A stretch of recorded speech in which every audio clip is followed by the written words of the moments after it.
दवाई हमें जो मिली वो मिली ब्लैक से। पहले दिन मैंने एक डोज लिया, 28,000 रुपए का खरीदा एक डोज। दूसरे दिन मैंने 3 डोज खरीदे 28,000 रुपए के। फिर तीसरे दिन मैंने 2 डोज खरीदे 30,000 रुपए के। एक तरफ कोरोना के कहर से लोग लगातार मौत के मुंह में समा रहे हैं, तो दूसरी तरफ ऐसे जल्लाद भी हैं जो कोरोना महामारी में कालाबाजारी से बाज नहीं आ रहे। दवाइयों की कालाबाजारी हो रही है, नकली इंजेक्शन बनाकर लोगों की जिंदगी से खिलवाड़ हो रहा है।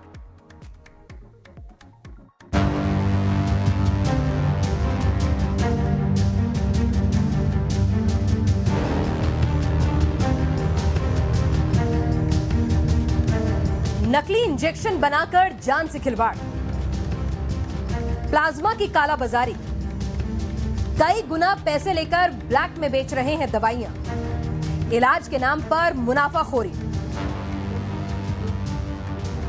एक एक सांस बचाने के लिए इंसान जंग लड़ रहा है। कुछ फरिश्ते लोगों की जान बचाने के मिशन में।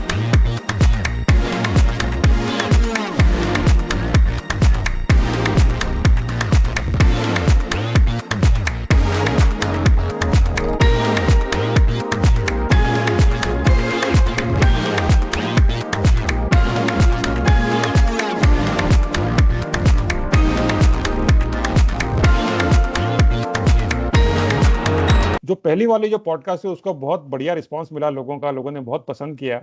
और जिस तरीके से जो बात आपने शेयर करी, ऐसा लगा कि पूरी फार्मास्यूटिकल की जो हिस्ट्री जो है वो आपने 1 घंटे में समराइज कर दी। आज का जो विषय है शैलू भैया, जो एक दवाइयों की जो कालाबाजारी जो हो रही है, जो अनइथिकल जो प्रैक्टिसेस चल रही हैं फार्मास्यूटिकल में, उसके बारे में बहुत कम लोग जानते हैं। तो अभी के जो ये जो कुछ एपिसोड्स हैं आपके साथ में, जो 2-3 एपिसोड्स हैं स्पेशली, यहाँ से हो सकता है कि कुछ ऐसी गवर्नमेंट के जितने भी जो एवेन्यूज हैं वो अगर इसको देखें तो उनको भी कुछ मदद मिले। और आने वाले टाइम में हो सकता है कि ये चीजें एक गाइडलाइन के रूप में बन करके उभर के आए, और हम सब लोगों को जो एक हमारा जो ऑब्जेक्टिव है कि फार्मास्यूटिकल नीट एंड क्लीन हो, जिस तरीके से हम पूरे वर्ल्ड को फार्मा सप्लाई करते हैं, जो ड्रग सप्लाई करते हैं, उस तरीके से हमारा जो बाकी के जो रूल्स रेगुलेशंस और गाइडलाइन है वो भी ठीक तरीके से हो। तो इसमें पंकज जी, जैसे आपने बताया कि पहले तो मैं आपको बहुत बहुत शुक्रिया अदा करूं कि आपने फिर मुझे मौका दिया इस पॉडकास्ट के माध्यम से। आपका जो अभियान है आपका कि विभिन्न विषयों को लेकर के पब्लिक के सामने जो जन जागरूकता लेकर के आना और जन सामान्य से जुड़े हुए मुद्दों को इसमें चर्चा करना, और चर्चा करने के बाद में उन एजेंसीज का और उन संगठनों का ध्यान इस ओर आकर्षित करना जो हेल्थ के सेक्टर में जिम्मेदार हैं, चाहे वो दवा कंपनियां हो, चाहे वो सरकार हो, चाहे उससे जुड़े हुए दवा उद्योग से जुड़े हुए मुलाजिम हो, उनको इस बारे में सजग करना और उनको इन्वॉल्व करना इसमें। इसके लिए मैं आपको धन्यवाद दूंगा। दूसरा मैं जो पहला जो एपिसोड था, जिन लोगों ने उसको पसंद किया है उनको भी धन्यवाद दूंगा कि उन्होंने समय निकाल करके उसको देखा, सुना और समझा। ये भी एक बड़ी बात है आजकल। समय एक बड़ी चीज है, निकालना और देखना, लेकिन बड़ी संख्या में लोगों ने उसको पसंद किया, देखा भी है, तो उनको भी मैं धन्यवाद दूंगा कि स्वास्थ्य जैसे विषय जो संजीदा विषय है उसके लिए उनकी संजीदगी और उनकी जागरूकता वो बहुत जरूरी है इस क्षेत्र में हमको आगे बढ़ने के लिए। अभी आपने जो विषय आज के लिए जो चुना है वो है दवा की कालाबाजारी और दवा के क्षेत्र में जो अनएथिकल प्रैक्टिसेस है उनको, उनके बारे में बातचीत करना। तो ब्लैक मार्केटिंग, स्पूरियस ड्रग्स और अनएथिकल ट्रेड प्रैक्टिसेस, ये 3 जो चीजें हैं वो आज पूरे दवा उद्योग के लिए बहुत चिंताजनक विषय बने हुआ है। और इन सब का असर जो होता है वो डायरेक्टली उन लोगों पे होता है जो दवाई को खरीदते हैं, जो उपभोक्ता है दवाइयों की, जो कंज्यूमर्स है, उनके ऊपर सबसे ज्यादा असर होता है। फॉर एग्जाम्पल, अगर स्पूरियस ड्रग की बात करें, अगर दवाइयों के अंदर वो दवाइयां नकली है या उनमें गुणवत्ता की कमी है, सब स्टैंडर्ड मेडिसिन उससे जुड़ा हुआ मुद्दा है। जितना अगर उसके अंदर लिखा है कि एमॉक्सिसिलिन 250 मिलीग्राम लिखा है और अंदर अगर उसमें एमॉक्सिसिलिन 250 मिलीग्राम नहीं है, वो दवा की गुणवत्ता में अगर कमी है तो मरीज ठीक नहीं होगा। और खास तौर से जो जीवन रक्षक दवाइयां हैं उनके साथ जब इस प्रकार का खेल होता है, वो सब स्टैंडर्ड पाई जाती है, तो उसमें उसकी जान का मरीज को बहुत लंबा खतरा होता है। साथ ही साथ जो unethical trade practices pharmaceutical industry में है, उन अनएथिकल ट्रेड प्रैक्टिसेस की वजह से जो लोड पड़ता है कंपनी के ऊपर दवाई को बेचने में, जो भार पड़ता है, वो पूरा का पूरा भार या खर्चा वो उस उपभोक्ता से लिया जाता है, उसकी जेब के ऊपर पड़ता है पूरा का पूरा। और इसी कारण आप देख रहे हैं कि पिछले 4 से 5 साल के अंदर दवाइयों के दामों में बहुत जबरदस्त बढ़ोतरी हुई है, बहुत जबरदस्त तरीके से बढ़ोतरी हुई है। मैं कई दवाइयाँ देखता था जो 50 रुपए की थी, वो आज 100 रुपए, 150 रुपए की हो गई। तो उसके लिए खैर एक अलग विषय है, दवाइयों की कीमतों से संबंधित है, मैं उसमें भी आऊँगा बाद में। लेकिन पहले अपन जो आपने विषय छेड़ा है ब्लैक मार्केटिंग की बात करें। ब्लैक मार्केटिंग जनरली कहा जाता था दवा उद्योग के अंदर उस चीज को जिसमें दवाइयों को टैक्स बचा करके बेचा जाता था। लेकिन वो अब उसका स्वरूप पूरा बदल गया है, क्योंकि अभी जीएसटी आने के बाद में इसका स्वरूप बहुत बदल गया है ब्लैक मार्केटिंग का। ब्लैक मार्केटिंग का मतलब था ऐसी दवाइयां, और ये बड़े पैमाने पे होती थी ब्लैक मार्केटिंग, और इसमें दवा कंपनियों के अंदर दवाइयां बनती थी फैक्ट्री में और बिना बिल के और बिना उसके ये बाहर निकलती थी और ये मंडियों में आकर के बिकती थी, और मंडियों में आकर के बिकने के बाद में उनका कोई उसके ऊपर टैक्स नहीं दिया जाता था। कालाबाजारी इसलिए बोलते हैं कि उसके ऊपर टैक्स, बिना टैक्स दिए जो माल बेचे वो कालाबाजारी दवाई की। तो कालाबाजारी जो हुआ करती थी उस वक्त वो इस प्रकार से होती थी। जो खासतौर से बड़ी मेडिसिन जो जिनका बड़ा टर्नओवर है, जो पॉपुलर मेडिसिन है, जैसे आपका क्रोसिन हो गया, आपका वोबरान टैबलेट्स हो गई जो दर्द निवारक दवाइयां हैं, बीकासूल जो काफी मात्रा में बिकती है, कोरेक्स जो बड़ी मात्रा में बिकती है, ये जो दवाइयां थी, इन दवाइयों को बड़े पैमाने पर खुद ऐसा एविडेंसेस भी सामने आए थे कि कंपनियां पिछले दरवाजे से एक चेन के माध्यम से एक मंडी में बाजारों में ला करके उसको बेच देते थे। और कंपनी जो सेल अपना या टर्नओवर जो बताती थी, जिसके ऊपर टैक्स देती थी, उससे ज्यादा उसका टर्नओवर होता था, लेकिन वो ब्लैक मार्केटिंग के माध्यम से होता था, और ये एक टर्नओवर होता था जो एथिकल होता था, जिसके ऊपर वो टैक्स देती थी। तो टैक्स चोरी, टैक्स बचाना जो है उसी को कालाबाजारी बोला जाता था। उसके मायने अब बदल गए हैं। अब उस प्रकार की कालाबाजारी बहुत कम मात्रा में होती है, क्योंकि उसके आजकल जो शेड्यूल एच और कंप्यूटराइज वगैरह सब चीजें आने के कारण रिकॉर्ड्स जो मेंटेन हो रहे हैं दवाइयों के, उस वजह से इस प्रकार की कालाबाजारी में काफी हद तक कमी आई है। लेकिन दवाइयों को अनएथिकल तरीके से बेचना, घोर उसके ऊपर बहुत बड़ा डिस्काउंट देना, और उनका मतलब जो बेचने के जो तरीके हैं, जो एथिकल तरीके, उसकी बजाय अलग अलग प्रकार से मंडियों में ले जाकर के और जो डिस्काउंट, बड़े भारी डिस्काउंट, उनके जो दाम तयशुदा दाम है उस दाम से कई प्रतिशत कम दामों पर उनको बेचना, ये कालाबाजारी की श्रेणी में आजकल आता है। टैक्स बचाना तो थोड़ा सा अब काफी मुश्किल हो गया है, क्योंकि सारा कंप्यूटराइज और ये होने की वजह से आपको अगर दवाई देनी है तो आपको बिल भी बनाना है और आपके पास रिकॉर्ड भी मेंटेन करना है, तो ये कम मात्रा में होता है। हालांकि अभी भी उसके भी दरवाजे कुछ कंपनियों ने निकाले हैं और वो कोशिश करते हैं इसके माध्यम से कुछ, लेकिन एक जमाने में जब ये सब नहीं था तो ऐसा बोला जाता है कि लगभग मतलब 20%, 25% दवाइयां जो टर्नओवर टोटल होता था वो कालाबाजारी का होता था, जो दवाइयों के बारे में ना उनकी बिलिंग होती थी, ना उनके ऊपर टैक्स दिया जाता था, और वो फैक्ट्री से डायरेक्ट पिछले दरवाजे से वो मार्केट के अंदर फेंक दी जाती थी। और आज ऐसे पूरे हिंदुस्तान के अंदर दवाओं के कालाबाजारी के और अनएथिकल प्रैक्टिसेस के बड़े बड़े मार्केट्स हैं जहां पर रेट कटिंग होती है, भारी मात्रा में रेट कटिंग्स होती है। आप अगर आज भी दिल्ली के अंदर भागीरथ पैलेस चले जाएंगे तो वहां पर आपको काफी कम दामों में आपको दवाइयां मिलेगी, जो जिनके तयशुदा दाम है उससे कम दामों में आपको मिलेगी। 30%, आगरा भी 40। बहुत फेमस है इसमें। जी, आगरा एक बड़ी मंडी है, बहुत बड़ी मंडी है आगरा। इसके अलावा आपका दिल्ली के जो आसपास के जो क्षेत्र है, गाजियाबाद है, और अलीगढ़ है, हिसार एक मंडी है बड़ी। ऐसे उत्तर भारत के अंदर, खास तौर से उत्तर भारत के अंदर ये बड़ी बड़ी मंडियां हैं, और यहाँ पर दवाइयां काफी कम दामों में रेट कटिंग के माध्यम से आती है, और वो दवाइयां खरीद करके पूरे हिंदुस्तान भर में लोग सप्लाई करते हैं। ये एक पैरेलल चेन है बहुत बड़ी, जो समानांतर चेन है, जो एथिकल मार्केटिंग की चेन है, उसकी एक समानांतर एक बड़ी चेन है, जिसमें दवाइयां अपने तयशुदा दामों से कम दामों पर मार्केट के अंदर आ जाती है। अब ये इतना सरकारी तंत्र होने के बावजूद भी, कंप्यूटराइज होने के बावजूद भी, ये कैसे होता है? ये एक बड़ा नेटवर्क है ये। इसमें कौन जिम्मेदार है इसके? तो मैं ऐसा मानता हूं कि इसको करवाने वाले और करने वाले बेसिकली वो कंपनियां ही है जिनके अंदर से प्रावधान आ गए नए नए। अभी ऐसे प्रावधान आए कि अगर रिटेल मार्केट में अगर आप दवाई बेचना होगा तो आपका जो मार्जिन होगा, होलसेल मार्जिन होगा, वो 18% 17% होगा।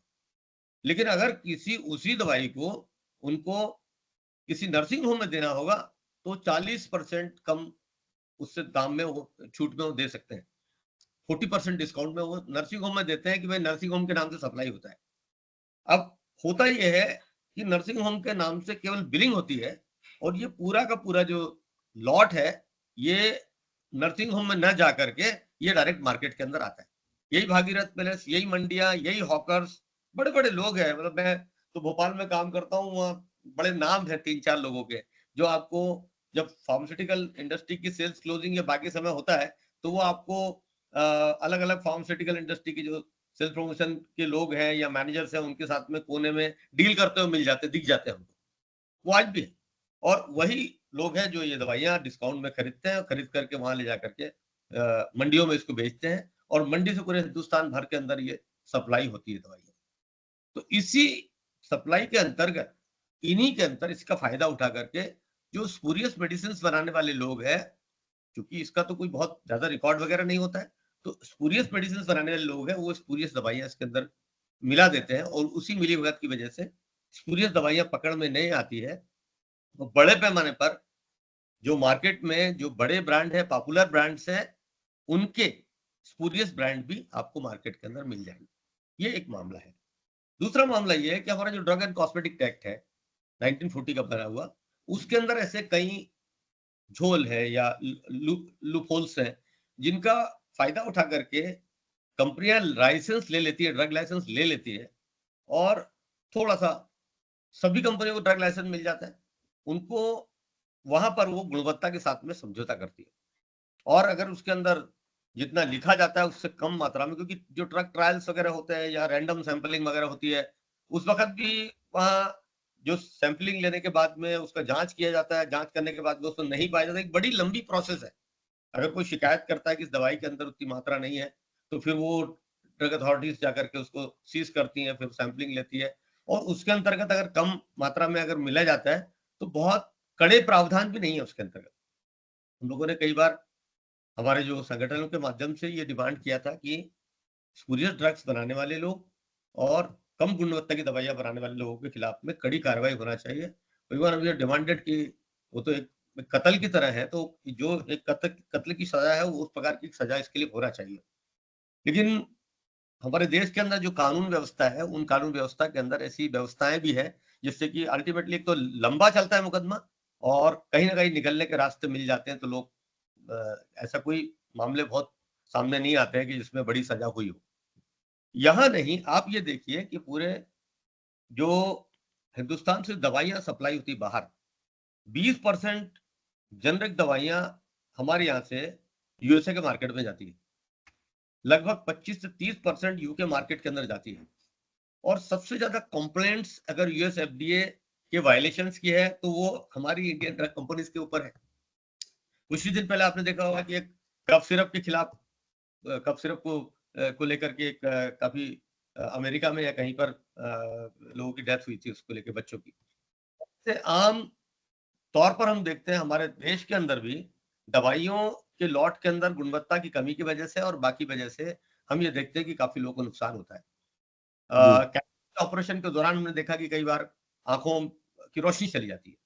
तो ये आज भी, और सबसे बड़ा एग्जाम्पल मैं आपको बता रहा हूं कि जिन अस्पतालों में दवाइयां सप्लाई होती है सरकारी अस्पतालों में, उन सरकारी अस्पतालों के अंदर आप जब जाकर के देखते हैं तो वहां जो दवाइयां अवेलेबल है वो दवाइयां 1 से 100 नंबर तक की कंपनियों की, उन कंपनियों के नाम आपको कहीं मिलेंगे नहीं रैंकिंग के अंदर, आपने सुने ही नहीं होंगे उनके नाम। तो दवाइयों की खरीदी करते वक्त सरकारी तंत्र में बड़े पैमाने पर गुणवत्ता के साथ समझौता होता है और बोलते हैं कि कम लो प्राइस के नाम पर L1 L2 L3 उनकी प्राइस कोट करने के नाम पर शायद, या और भी कोई तरीके होते होंगे जिसमें इन्फ्लुएंस होता होगा, परचेसर को इन्फ्लुएंस करते होंगे, जो दवाई खरीदने के लिए अथॉरिटीज हैं उनको इन्फ्लुएंस किया जाता है कुछ जगह पर, और भी प्रकार से जो जो हॉस्पिटल के हेड है उनको इन्फ्लुएंस किया जाता है, या कहीं कहीं ये भी सामने आया है कि जो सरकार के अंदर जो लोग हैं उनकी खुद की दवाइयाँ कंपनियां हैं, किसी मिनिस्टर के बेटे की भी दवाई कंपनी है, तो ये तमाम चीजों में उनके ऊपर ये दबाव भी रहता है कि हाँ इन्हीं की दवाइयां लिया जाए, और उसी वजह से कम गुणवत्ता की दवाइयां खरीदी जाती है और उससे एक बड़ा खतरा पैदा होता है। तो ब्लैक मार्केटिंग, स्पूरियस ड्रग्स और साथ ही साथ जो substandard medicine, these are the three big important issues which is affecting the health of the people in India, इसके लिए हमको ध्यान देने की आवश्यकता है। तो दूसरा मामला जी हम चलो भैया। जी ड्रग की जी। प्राइसिंग की बात करें अपन, दाम जो बढ़ रहे हैं तब, और इसी की वजह से जो है दवाइयां महंगी होती जा रही है। इसको लेकर के थोड़ा सा हम पीछे जाएं तो 1995 का जो डीपीसीओ था, drug price control order act था, पहले तो जो आपका ड्रग एंड कॉस्मेटिक एक्ट बना, वो ड्रग एंड कॉस्मेटिक एक्ट के तहत में यह आया कि भाई दवाइयों को बनाने के बाद में उनकी कीमतों के बारे में भी कुछ ना कुछ कानून बनना चाहिए। तब सरकार ने हाथी कमेटी की सिफारिश पर 85 में ये कानून बनाया था, और उसी को फिर बाद में ये drugs policy control order act के तहत लेकर के आए थे, और उसमें ये कहा गया था कि भाई 3 प्रकार से दवाइयों की प्राइस को कंट्रोल किया जाना चाहिए। उसमें ये 87 के अंदर किया था, सॉरी 1955 सेक्शन 3, ये था एसेंशियल कमोडिटीज एक्ट, जो आवश्यक अधिनियम है, उसके अंतर्गत सेक्शन 3 है जो ये बोलता है कि आपको दवाइयों की प्राइस को भी नियंत्रित करना चाहिए, और उसी में डीपीसीओ 79 में आया था। 1979 में पहला drug policy control order act आया था, जिसके तहत यह तय हुआ था कि दवाइयों की कैसी कीमतें फिक्स की जाए। तो उसमें उन्होंने 3 बिंदु दिए थे। एक, दवाइयों की कीमतों को तय किया जाए, सारी दवाइयों। दूसरा दिया था कि मेडिसिन को, सारी जो मेडिसिन बन रही है उनको प्राइस कंट्रोल के तहत लाया जाए। ये 79 की ड्रग पॉलिसी के अंतर्गत तय हुआ। बाद में फिर इसको 87 में इसको बदला, और उस बदलाव के तहत 3 कैटेगरी बनाई। उसमें एक था एसेंशियल मेडिसिन, अति आवश्यक दवाइयां, लाइफ सेविंग ड्रग्स। दूसरा बनाया वेरी इंपॉर्टेंट मेडिसिन, जो जरूरी होती है वो, और बाकी की जो मेडिसिन थी उसको इन्होंने रेस्ट ऑफ द मेडिसिन में लिया था। इन तीनों मेडिसिन को लेकर के पैमाने तय किए थे, और यह तय किया था कि किस मेडिसिन की जो कीमत है वो किस आधार पर तय की जाए। तो उन्होंने ये कहा था कि जो मैन्युफैक्चरिंग कॉस्ट है, दवाई की लागत मूल्य है, उसके ऊपर आपके जो खर्चे हैं और आपका मुनाफा, मुनाफे की भी सीमा तय कर दी थी। 40%, 50% और 100% तक की सीमाएं तय थी, ये 3 कैटेगरीज के अंदर, कि इसके ऊपर आप नहीं ले सकते। आज दवाइयों के ऊपर 300% के ऊपर मुनाफा है आज की तारीख में। उस वक्त ऐसा नहीं था। उस वक्त जो मूल्य नियंत्रण प्रणाली थी, जो drug policy control order act के तहत जो नीति बनाई गई थी, उस नीति के तहत मूल्य का नियंत्रण होता था दवाइयों का, और उनको किसी भी दवाई का दाम तय करने के लिए पैरामीटर्स निर्धारित थे, जिसको धीरे धीरे करके ड्रग लॉबी के प्रेशर में उसके अंदर बदलाव किए। 87 में इसमें बदलाव किए। 87 में उन्होंने उसके ऊपर इस एक्साइज ड्यूटी लगाना शुरू किया। पहले एक्साइज ड्यूटी लगता था लागत मूल्य के ऊपर, अब एमआरपी के ऊपर उन्होंने एक्साइज ड्यूटी लगाना शुरू किया। ऐसा करते दवाई की कीमतें धीरे धीरे करके बढ़ती चली गई। और मजे की बात यह है कि सारा कुछ करने के बाद जब 2013 में जो नेशनल फार्मास्यूटिकल प्राइसिंग अथॉरिटी है, जो दवाइयों को मूल्य नियंत्रण की देखरेख करती है, उन्होंने डीपीसीओ के अंदर एक अमूलचूल परिवर्तन किया, जो कि हिंदुस्तान की जनता के लिए बहुत घातक साबित हुआ, और आज भी हम लोग उसको झेल रहे हैं और आगे की पीढ़ी भी झेलेगी। उसमें चेंज ही आया है पंकज भाई। पहले मैंने बताया आपको दवाइयों की लागत मूल्य, मैन्युफैक्चरिंग कॉस्ट, उसके ऊपर आपके खर्चे, उसके ऊपर आपका मुनाफा, ये सब मिला करके, और फिर आपका बाद में इन्होंने 8% वो कर दिया था, एक्साइज ड्यूटी सब लगा के आपने एक कीमत तय की थी। और जो दवाइयां मूल्य नियंत्रण में आई है वो टैक्स फ्री थी पूरी की पूरी।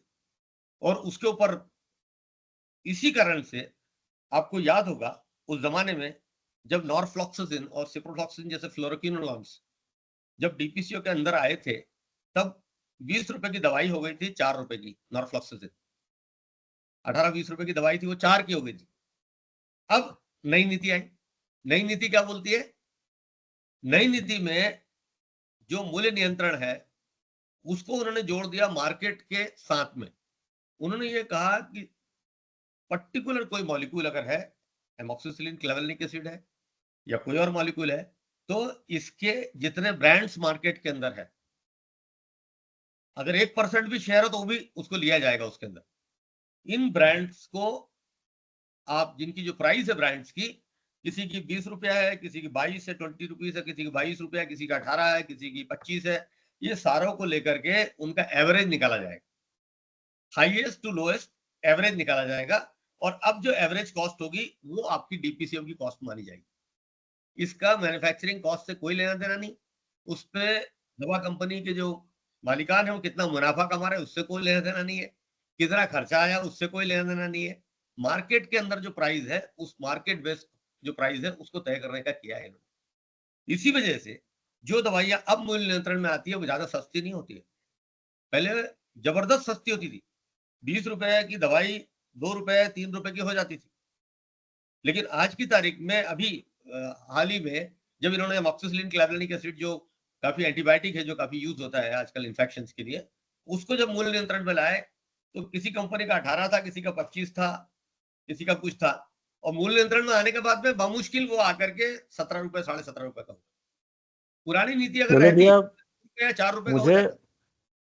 मुझे बहुत अच्छे से याद है, उस समय में मैं ग्लेक्सो में काम कर रहा था और ये जब आया तो पूरी की पूरी कंपनी में एकदम बिल्कुल एक झटका सा लगा, लोगों को बड़ा शौक लगा कि ये क्या ही हो गया है ना। तो ऑगमेंटिन, जिसके बारे में हम सभी लोग जानते हैं कि सबसे ज़्यादा चलने वाला एंटीबायोटिक जो होता है, जिसका कि बहुत ही ब्रॉड स्पेक्ट्रम एंटीबायोटिक है, तो उसके कारण बहुत सारी कंपनी में बदलाव आए। इवन जो ओवरऑल जो जो एम्प्लॉय साइज था कंपनी का, उसमें भी रिडक्शन किया गया।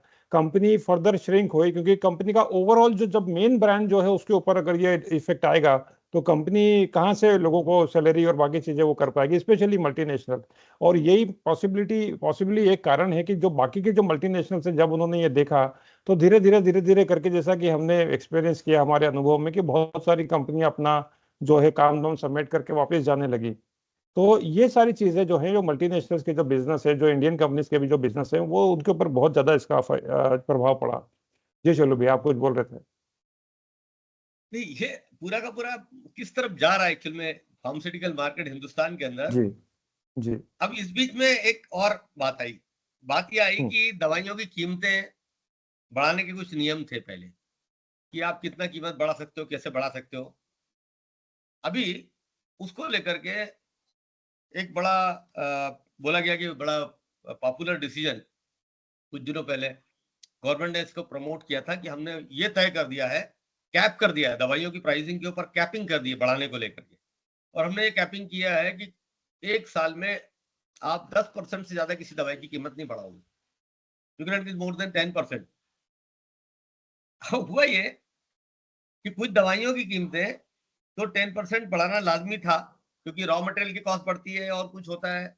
हमारा मेनली जो रॉ मटेरियल्स आता है चाइना से आता है मेजर जो है, तो वहां पर जो परिस्थितियां बनती है उसके आधार पर रॉ मटेरियल्स के रेट कम ज्यादा होते हैं। अंतरराष्ट्रीय लेवल पर जो परिस्थितियां बनती है, युद्ध होता है या और कुछ होता है, या रिलेशनशिप के अंदर जब स्ट्रेन होता है और बैनिंग होता है, खासतौर से यूएसए बहुत कंट्रीज पे बैन लगाता है, उसके बाद में कुछ बहुत सारी हलचल होती है। तो इंटरनेशनल लेवल में जो हलचल होती है और पेट्रोलियम का जो प्राइसेस बढ़ता है, वो भी एक बड़ा रीजन, क्योंकि आपको ट्रांसपोर्टेशन का कॉस्ट जो बढ़ता है तब भी ये रॉ मटेरियल का कॉस्ट बढ़ता है। तो रॉ मटेरियल का कॉस्ट बढ़ने के कारण, बढ़ने की वजह से ये कीमत बढ़ाने की छूट लोगों को दी गई थी। अब मैंने ये देखा ऑफ लेट दवाइयों के दाम, हर दवाई के 10% बढ़ना ही है, ये उन्होंने तय कर लिया।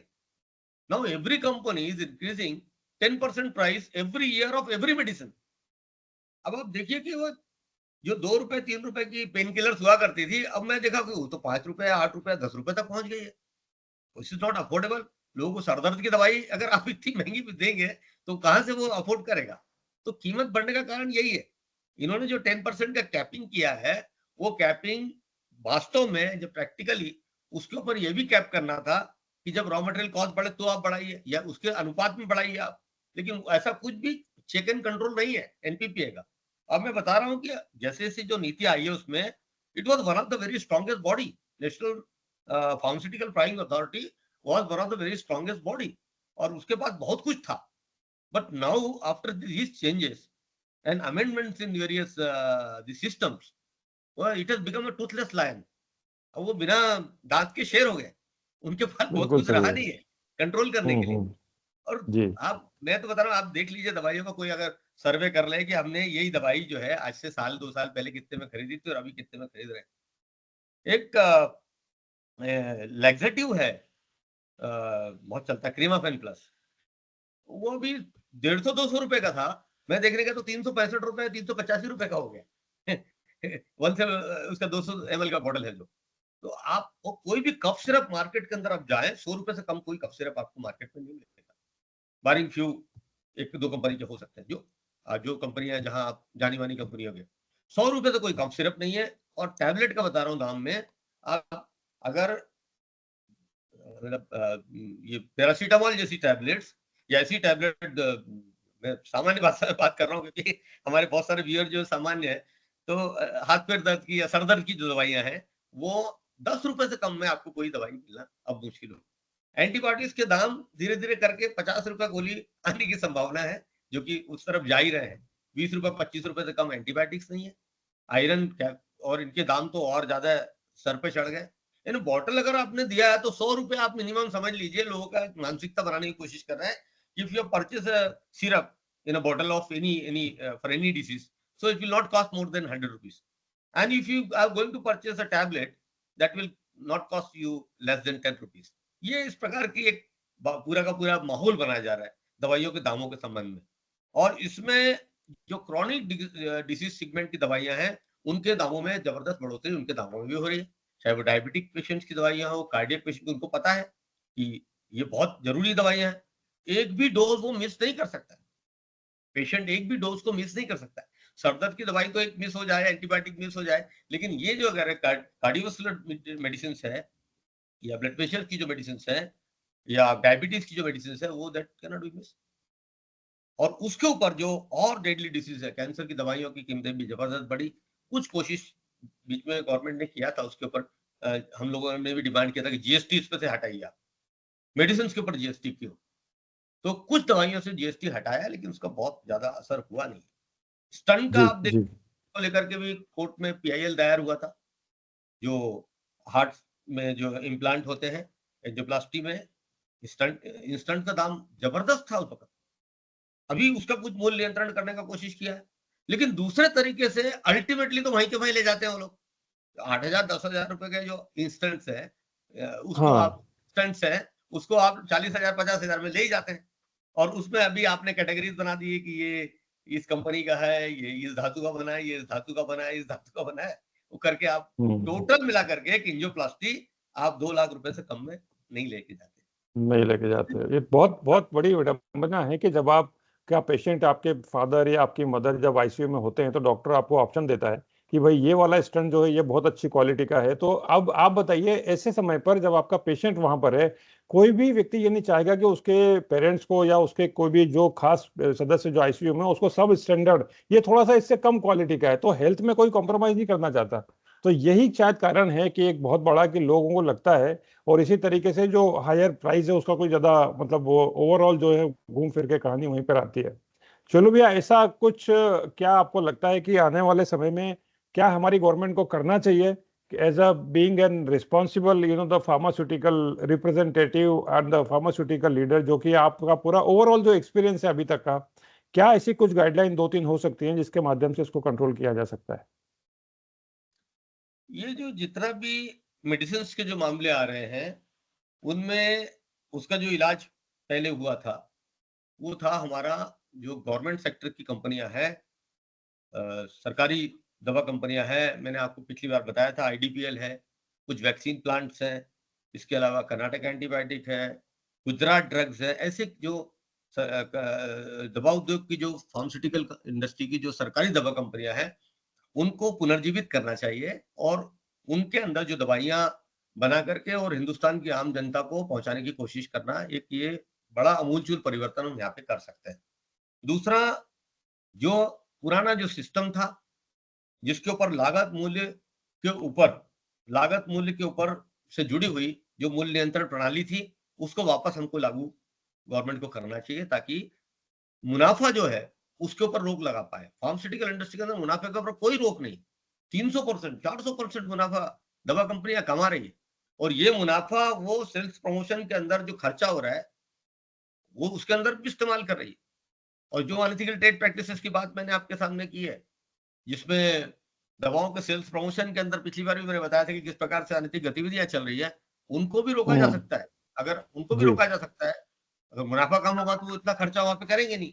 तो ये जो तमाम चीजें हैं, इनके ऊपर अगर वो रोक लगाते हैं, प्लस डीपीसीओ के अंदर, drug policy control order act के अंदर अमूलचूल परिवर्तन करके अधिक से अधिक दवाइयों को उसकी जद में लाना चाहिए। अभी मेरे ख्याल 348 ड्रग्स जो है उसको लिया, एनलिस्ट किया हुआ है, और वो भी उन्होंने एनलिस्ट किया। अब आजकल national list of essential medicine कर दिया, एनएलईएम कर दिया उसको। जो कंट्रोल ऑर्डर एक्ट था, उसका जो कंट्रोल दवाइयां थी, उनका नाम इन्होंने national list of essential medicine कर दी। तो उसमें जो लाइफ सेविंग ड्रग्स है खासतौर से, उनकी एक अलग श्रेणी बना करके और टोटल टैक्स उनके ऊपर माफ होना चाहिए, और उनके दाम कम हो सके तो गवर्नमेंट उनके उत्पादन पे और बाकी चीजों पे उसको सब्सिडाइज करे, और इन दवाइयों को उन उचित दामों तक लोगों तक पहुंचाए। ये हो रहा चाहिए। और जो जो क्वालिटी कंट्रोल है, उस क्वालिटी कंट्रोल को और सख्त होना चाहिए। और यहाँ पर जो अगर स्पूरियस ड्रग्स बनाते हुए अगर कोई मामला आता है, तो उसमें मौत का प्रावधान होना चाहिए। उसमें इक्वल टू मर्डर, तो जो एक मर्डर का जो सजा होता है, वो सजा का प्रावधान इंडियन पेनल एक्ट के अंदर होना चाहिए। दूसरा, जो सबस्टैंडर्ड मेडिसिन है, उनकी जांच के लिए उनका जो मैकेनिज्म है, जो मशीनरी है, वो बढ़ा करके और इसकी रैंडम सैंपलिंग लेके जांच करके, और कंपनी को बैन ऐसे नहीं करना चाहिए कि वो पर्टिकुलर प्रोडक्ट को बैन कर दिया। उस कंपनी को साल भर, 2 साल, 3 साल, 5 साल के लिए बैन कर देना चाहिए फैक्ट्री को, या जहां पर ये उत्पादन हो रहा है उस उत्पादन यूनिट को। और इसके बाद उनको बोलना चाहिए कि 5 साल के लिए आपका लाइसेंस सस्पेंड है, 5 साल बाद आपको मिलेगा, अभी नहीं मिलेगा। तो इस प्रकार के कुछ कड़े प्रावधान ला करके इनके ऊपर नियंत्रण किया जा सकता है। बहुत बड़ी पॉपुलेशन है हिंदुस्तान में, और दवाइयां बहुत जरूरी है, जान से जुड़ा हुआ मुद्दा है, उन तक पहुंचना भी जरूरी है, ये भी एक बात है। तो अचानक अगर सरकार कुछ ऐसे कदम उठा लेती है जिससे कि दवाइयों के उत्पादन में रुकावट आ जाए, या दवाइयां लोगों तक सप्लाई ना हो पाए, वो भी बात ठीक नहीं है। लेकिन धीरे धीरे कर करके, और सरकार ये जो उचित कदम है वो उठा करके इनके ऊपर इस क्षेत्र में सुधार कर सकती है। जी, बहुत बहुत धन्यवाद शैलेंद्र शर्मा जी। इस माध्यम से हम ये कहना चाहेंगे कि एक तरफ जो आईएमए है, दूसरी तरफ जो डीसीजीआई है, और तीसरी तरफ हमारा जो एफएमआरआई या इस तरीके के संगठन है, उन सबको मिलकर के एक आवाज उठानी चाहिए। और गवर्नमेंट को, सरकार को इस बारे में संज्ञान लेना चाहिए कि क्या लोगों की प्राथमिक आवश्यकताएं जो हेल्थ से रिलेटेड हैं, किस तरीके से पूरी हो पाती हैं, कि एक सामान्य व्यक्ति जिसकी की बहुत एवरेज तो एक इनकम है। संगठन और है जी, अपना CDA, chemist and druggist association, AIOCD हाँ एंड जी, एआईओसीडी जो all India chemist and druggist association है, वो संगठन भी इस मामले में काफी संजीदगी के जी, साथ में अन्य विषय को उठा रहा है। तो आईएमए जी, हो गया, हमारा संगठन हो गया, एआईओसीडी हो गया, ये तमाम अगर जी। संगठन मिलकर के जनहित में आवाज उठाते हैं, तो हम आगे बहुत कुछ कर सकते हैं। आप कंटिन्यू जी, करिए, आप भूल गए थे, मैंने उनको याद जी, दिलाया। जी। एआईओसीडी इज नहीं, आल्सो नहीं, वेरी बिग बहुत बहुत एंड बहुत वेरी यूजफुल धन्यवाद। ऑर्गेनाइजेशन। जी, जी, जी। अरे बहुत यूज़फुल है, मतलब बेसिकली वहीं से सारी चीज़ें जो है वो सेल होती हैं, उनके पास में काफ़ी सारी चीज़ें हैं। तो ये सारे संगठन जो हैं, एक सामान्य व्यक्ति इन सारी सुविधाओं का लाभ उठा पाए, और ये जो सुविधाएँ हैं, ये जो बात जहाँ पर कि स्वास्थ्य का की बात आती है, तो हर व्यक्ति चाहता है कि मेरे परिवार के जो सदस्य हैं, उनका इलाज बहुत अच्छे तरीके से हो, उनको सही जो दवाइयाँ हैं वो वहाँ पर मिलें। तो इसी आशा के साथ में शैलेंद्र शर्मा जी, आपका बहुत-बहुत धन्यवाद। ये दूसरा पॉडकास्ट हम आपके साथ में कर रहे हैं, और बहुत जल्दी हम तीसरे पॉडकास्ट के लिए भी चर्चा करेंगे कि क्या और कौन से ऐसे विषय हैं जिसके ऊपर हम चर्चा कर सकते हैं एज अ बर्निंग इशू। तो बहुत बहुत धन्यवाद इस पॉडकास्ट दूसरी वाली पॉडकास्ट में आने के लिए, अपना समय देने के लिए। और कोशिश करेंगे कि ये जो सारी की सारी नॉलेज जो आप शेयर कर रहे हैं, जो सारा का सारा जो जितने भी इश्यूज आप शेयर कर रहे हैं, ये बाकी लोगों तक पहुंचे, हमारे फार्मास्यूटिकल इंडस्ट्री वालों के तक पहुंचे, और बाकी के जो लोग हैं उनके साथ में भी। तो जितने भी हमारे जो दर्शक हैं, व्यूअर्स हैं, उनसे रिक्वेस्ट करूंगा कि इस वीडियो को बाकी लोगों तक जरूर पहुंचाएं, शेयर करें और चैनल को सब्सक्राइब भी कर लें, ताकि जो आने वाले जो इस तरीके के जो बर्निंग इशू के जो पॉडकास्ट हैं वो आप तक ठीक तरीके से पहुंचते रहें। बहुत बहुत धन्यवाद शैलू भैया, thank you so much. Okay, thank you Pankaj. Okay.